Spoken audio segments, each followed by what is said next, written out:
ورحت عندي ماما زيارة، قلت لها سيبوني النهاردة انا اعمل لكم الغداء اللي هتعرفي.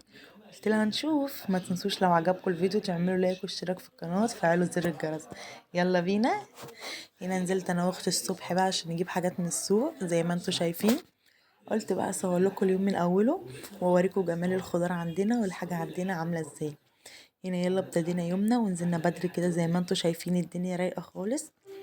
رحنا السوق، كنت محتاره اعمل لهم اكل ايه بقى، ما انا عايزه ابهرهم. ما لقيتش غير ان انا جت في دماغي كده بصراحه حاجه جميله. قلت هنعمل بسله وهنعمل ملوخيه. هنا انا بجيب البسله والجزر وادي هنعمل ملوخيه. وكمان هعمل لهم بقى ايه، محشي كوسه وفلفل وبتنجان. هنا هو انا بنقي الكوسه وزي ما انتوا شايفين. بصوا جمال الخضار عندنا مفيش احسن من كده. وادي اهو بنقي البتنجان، نجيب بتنجان ابيض وبتنجان اسود. قلت بقى انا هبهرهم بقى. وهنا انا بجيب الفراخ، عماله تقولي بقى هتعرفي قلت لها هوريكي. وادي هنا طلعت بقى فضيت كل الحاجه في الارض زي ما انتوا شايفين كده. الخضره والملوخيه والبتنجان والفلفل والكوسه فضيت كله في الارض وقلت هقعد بقى هشتغل بقى. هنا بقى ايه، هقور البتنجان اهو زي ما انتوا شايفين كده. خلصت البتنجان وقعدت افصص البسله اهو زي ما انتوا شايفين. انا بحط البتاع اهو، البتنجان خلص معانا، انا حاطه البطانيه دي بوضب عليها الاكل. هنا خرطت البصل يلا. وهنا بعد ما خرطت البصل وقطعت الفلفل، البصل ده بتاع خلطه المحشي. اروح اعلق على البسله علشان تستوي. هنا اهو علقت على البسله وخليت ببق ميه صغير وخليتها لغايه ما تستوي. وادي هنا اهو بحمر البصله معايا، حطيت الزيت زي ما انتوا شايفين. لازم ابهرهم بقى اهو. وادي اللي علقت على الحله اللي جوه علقت على الحله اللي جوه، نقلت عليها البسله على العين التانية. تبقى اسيبها براحتها قبل ما اروح اعمل الطماطم. وهنا وطيت على البصل ورايحه بغسل الطماطم واعملها. رجعت للبصله تاني لقيتها احمرت كده زي ما انتوا شايفين. لونها بقى جميل بس لسه مش اللون اللي انا عايزاه. وهنا فضيت الطماطم بعد ما عصرتها على البسله. ولما البصل يتحمر هاخد معلقه بصل افضيها على البسله زي ما انتوا شايفين كده.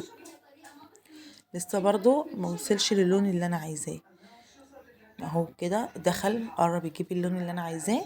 حطيت حبة على البسلة واخليه هو يكمل باقي التحمير معاه شوية علشان دي تسبيكة للمحشي، لازم تبقى الصلصة حمرا والبصلية متحمرة كويس. هنا اهو جاب اللون اللي انا عايزاه.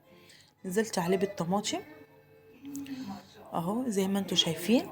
هخلي الطماطم دي تتسبك عقبال ما اكمل بقية الطماطم التانية بقيت معصورها. وادي كده خلاص البسلة معانا. هنغطيها وهنسيبها ونروح نكمل بقية عصير الطماطم اللي هنفضيه على التغذية. وهنا اهو الصلصة جبتها فضيتها زي ما قلت لكم. والبسلة بتغلي معانا ورا اهو زي ما انتوا شايفين. وهو حطينا عصير الطماطم وهنقلب وهنسيبهم يغلوا مع بعض اهو زي ما انتوا شايفين كده اهو معاكم خطوة بخطوة. وهنا اهو قرطفت الملوخية وبنقعها في مية علشان انتوا عارفين طبعا بقى فيها طينة ولازم تتغسل كويس قوي اهو زي ما انتوا شايفين اهو خلاص.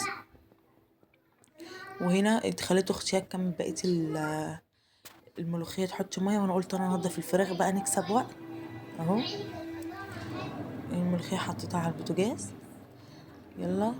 وادي الطماطم قلت لها بقى تعالي لي بقى بالكاميرا اوريهم تنظيف الفراخ بتنضف ازاي اهي. بصوا لازم الحاجات دي كلها تطلع علشان الفراخ بقى والزفارة.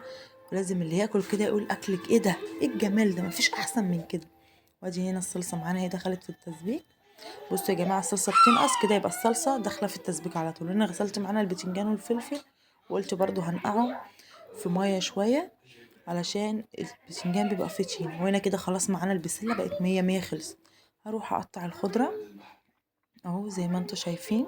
يا جماعة انا بحط للمحشي 2 كزبرة واتنين شبت واحدة بقدونس اهو. بعد ما قطعت الخضرة هروح برضه اغسلها. وادي بعد ما غسلت الخضرة وحطيت بقى الحاجات في الحلة هفضيها بقى في الصينية هنا عشان اخد الحلة محتاجة ان انا احشي فيها اهو زي ما انتوا شايفين كده اهو. فضيت الخليط كله في الصينية دي كمان عشان سخنة تبرد معايا. وهبدأ احشي في الحلة دي هنا اهو. وانا بحشي زي ما انتوا شايفين كده هخلص الكمية دي كلها وهوريها لكم.